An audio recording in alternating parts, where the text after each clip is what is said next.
നമസ്കാരം. സുമതി വളവിനെക്കുറിച്ച് കേട്ടിട്ടുണ്ടോ? കാമുകന്റെ ചതിയിൽ ജീവനും ജീവിതവും പൊലിഞ്ഞ ഒരു പെണ്ണുണ്ടവിടെ, സുമതി. സുമതിയെ അറിയാതെ എങ്ങനെ സുമതി വളവിനെക്കുറിച്ച് അറിയും? ജോലി ചെയ്യുന്ന വീട്ടിലെ മുതലാളിയുടെ മകനുമായുള്ള പ്രണയത്തിൽ അവൾക്ക് നൽകേണ്ടി വന്നത് സ്വന്തം ജീവനും വയറ്റിലെ ആ കുഞ്ഞു ജീവനുമായിരുന്നു. 71 വർഷങ്ങൾക്ക് ഇപ്പുറവും അവൾ ഗതി കിട്ടാതെ പ്രതികാരദാഹിയായി രക്തം ചിന്തി മരിച്ചെടുത്ത് അലയുന്നുണ്ടെന്ന് വിശ്വസിക്കുന്നവർ ഏറെയാണ്. ഒരു ദരിദ്ര കുടുംബത്തിലാണ് സുമതി ജനിച്ചത്. സുമതിയുടെ അമ്മ ഒരു അരിക്കച്ചവടക്കാരിയായിരുന്നു. വളരെ ദരിദ്രമായ അവസ്ഥയിലും അരിവിറ്റ് അവളുടെ അമ്മ അവളെ നോക്കി. താണു മുതലാളിയുടെ വീട്ടിൽ വേലക്കാരിയായി അവളെത്തി. വീട്ടിൽ അടുക്കള ജോലിക്കിടയിലും പഠിക്കാൻ അവൾ സമയം കണ്ടെത്തി. താണു മുതലാളിക്ക് രത്നാകരൻ എന്നൊരു മകനുണ്ടായിരുന്നു. ആ 24-കാരനുമായി അവൾ പ്രണയത്തിലായി. 1953 ജനുവരി 27 ചൊവ്വാഴ്ച രാത്രിയാണ് സംഭവം. സമയം രാത്രി 10 മണി. പാങ്ങോട് മധുരാദേവി ക്ഷേത്രത്തിലെ തിരുവാതിര ഉത്സവം നടക്കുന്നു.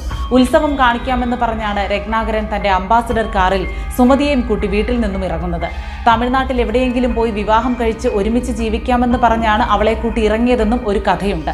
എന്തായാലും കുറച്ചു ദൂരം കാർ പിന്നിട്ടപ്പോൾ സുഹൃത്ത് രവീന്ദ്രനെയും രത്നാകരൻ കാറിൽ കയറ്റി. എന്നാൽ കാർ പാങ്ങോടെത്തി ക്ഷേത്രത്തിലേക്ക് പോകുന്നതിന് പകരം നേരെ പാലോടേക്ക് തിരിഞ്ഞു. മൈലമൂട് പാലത്തിന് സമീപം വനാതിർത്തിയിലെത്തിയപ്പോൾ കാർ കാട്ടിനുള്ളിലേക്ക് കയറ്റി നിർത്തി. വഴി നിശ്ചയമില്ലാതിരുന്ന സുമതിയോട് അമ്പലത്തിലേക്ക് ഇതിലെ കുറുക്കുവഴിയുണ്ടെന്ന് പറഞ്ഞ് ധരിപ്പിച്ചു. ഇത് വിശ്വസിച്ച സുമതി ഇവർക്കൊപ്പം നടന്നു. സുമതിയെ സൂത്രത്തിൽ ഉൾവനത്തിലെത്തിച്ച് കൊല നടത്തുകയായിരുന്നു ലക്ഷ്യം. ഇതിനിടയിൽ കാമുകന്റെയും കൂട്ടുകാരന്റെയും പെരുമാറ്റത്തിൽ സംശയം തോന്നിയ സുമതിക്ക് താൻ ചതിക്കപ്പെട്ടെന്ന് മനസ്സിലായി. അവൾ ഉച്ചത്തിൽ നിലവിളിച്ചു. ഓടി രക്ഷപ്പെടാൻ ശ്രമിച്ചു. പക്ഷേ ആ കൊടുങ്കാട്ടിൽ അവളുടെ നിലവിളി ആരു കേൾക്കാൻ?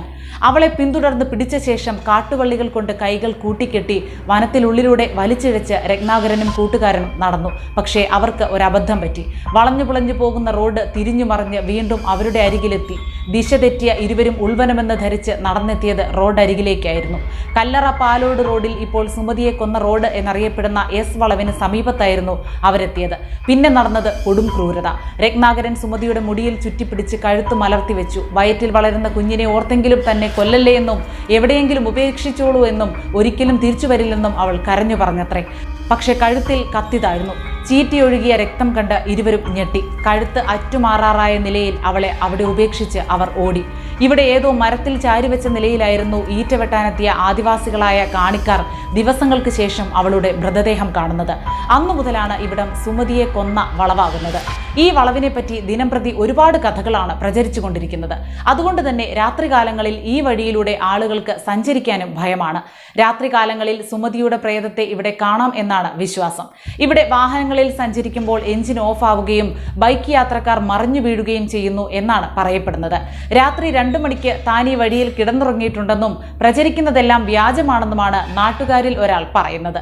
ഭയം മുതലെടുത്ത് പിടിച്ചു പറിക്കാനുള്ള ലക്ഷ്യമാണ് ഇതിന് പിന്നിലെന്നാണ് അദ്ദേഹം പറയുന്നത്. ജനവാസ മേഖലയല്ലാത്ത പ്രദേശമാണിത്. സുമതിയുടെ കുടുംബത്തിൽപ്പെട്ട ആരെങ്കിലും ഇപ്പോൾ ജീവിച്ചിരിക്കുന്നുണ്ടോ എന്നറിവില്ല. ഏത് പാതിരാത്രി വേണമെങ്കിലും താൻ ഈ വഴിയിലൂടെ സഞ്ചരിക്കും. ഇവിടെ പറയത്തക്ക കുഴപ്പങ്ങളൊന്നുമില്ല. സുമതിയെ താൻ കണ്ടിട്ടുമില്ലെന്ന് നാട്ടുകാരിൽ ചിലർ സാക്ഷ്യപ്പെടുത്തുന്നു. നിരവധി സഞ്ചാരികൾ ഇന്ന് സുമതി വളവ് തേടി മയിലുമൂട്ടിൽ എത്തുന്നുണ്ടെന്നാണ് ഓട്ടോറിക്ഷ തൊഴിലാളികളും മറ്റും സാക്ഷ്യപ്പെടുത്തുന്നത്. പഴയ പാട്ടുപുസ്തക കഥകൾ ബ്ലോഗ് എഴുത്തുകളിലേക്കും ചാനൽ ഷോകളിലേക്കും ഹ്രസ്വ ചിത്രങ്ങളിലേക്കുമൊക്കെ ചേക്കേറിയതോടെ സഞ്ചാരികളുടെ ഒഴുക്കാണ് ഇങ്ങോട്ട്. അടുത്ത കാലത്ത് ഒരു കൂട്ടം ചെറുപ്പക്കാർ സുമതിയെ കാണാൻ അർദ്ധരാത്രിയിൽ ഈ കാട്ടിൽ കയറി ഒളിച്ചിരുന്നുവട്ടെ. പിറ്റേന്ന് നിരാശരായി മടങ്ങി ഇവരുടെ കഥ പറയുമ്പോൾ നാട്ടുകാരിൽ പലരുടെയും മുഖങ്ങളിലും ചിരി. സുമതിയുടെ പ്രേതത്തിന്റെ മറവിൽ ഒരു കാലത്ത് ഇവിടം സാമൂഹിക വിരുദ്ധർ കേന്ദ്രമാക്കിയിരുന്നുവെന്ന് പോലീസും നാട്ടുകാരും പറയുന്നു.